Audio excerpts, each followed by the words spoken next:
matamos la ilusión. Tal vez, ¿y dónde quedo yo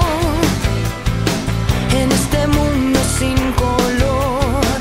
Sin historias que contarte, sin saber cómo explicarte que hoy te veo y aunque lo intente no se me olvida que eras tú el que no creía en las despedidas, que sigo siendo la misma loca que entre tus sábanas se perdía, y a fin de cuentas no soy distinta de aquella idiota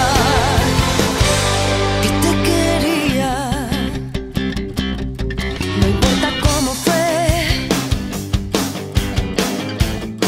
ni quién queríamos beber sin ser